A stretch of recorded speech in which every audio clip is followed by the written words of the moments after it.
If Australia took on controlled infections where everyone got access to hospitals and it was perfectly executed, best case scenario at the moment, given the current information, this is how long it will take to push the whole entire population in days through the system. Let me explain.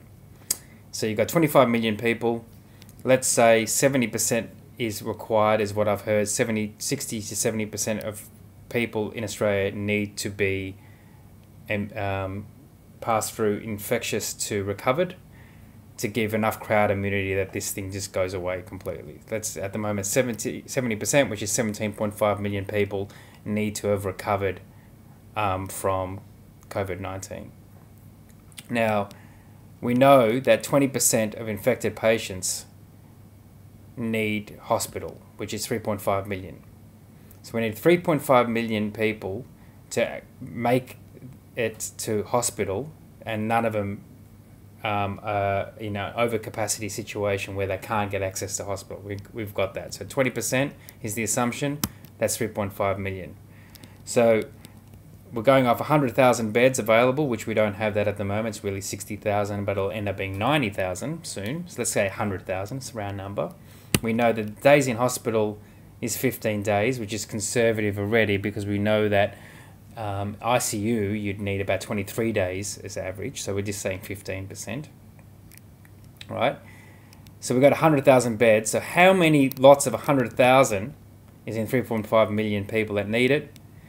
And times that by 15 days in hospital and you get 525 days. So after 525 days, you've got the whole population through the system, right? And we're completely immune without a vaccine. Now that's what that would look like.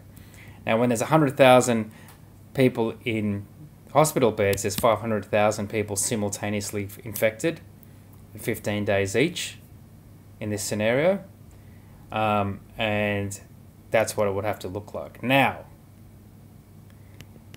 if it was any difference for me, you can say if there's some antiviral medication that drops it from 15 days down, let's say call it 10 days, average day in hospital beds, we can get that down to 350. If you want to go from 70%, let's say we only need 60% immunity in the population, you'd get it to 300 days. If somehow we could reduce people requiring hospital from 20% of the population to 15% of the population, we could get it over in 225 days. And you can start putting in your assumptions from there, but you start really becoming more and more improbable.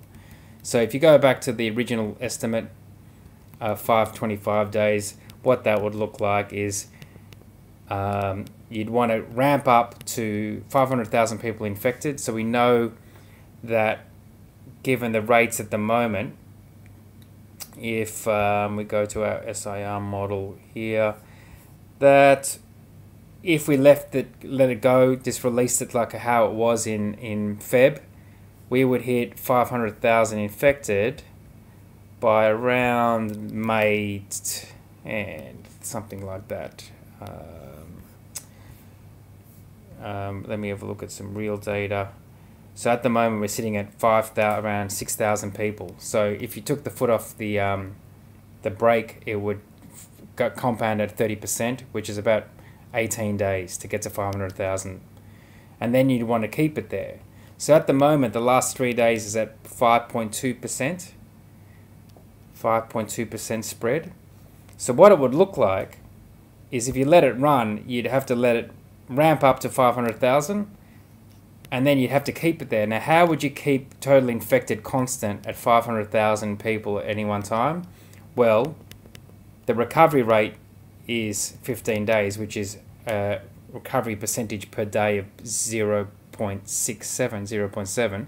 And now we're sitting at 0.52 a day, right? 0.52 a day. So that could only slightly be released to 6.7%. So it's a slight reduction is what we'd have to get to, and we could keep at 6.7. Infections equal recoveries. So the amount of people recovering each day equals the amount of people infected each day, and that's the magic number, which is still lockdown. It's more or less slightly different than what we have at the moment, right? So that is if given the current information, what it would look like if you let it run and swept over the Australian population and you wanted to pop out the other side. Now, this is not even talking about the amount of death that would happen, but you would say that even at 0.5%, if you're talking about mortality at 0.005, you're talking 87,500 people would be deceased in that scenario.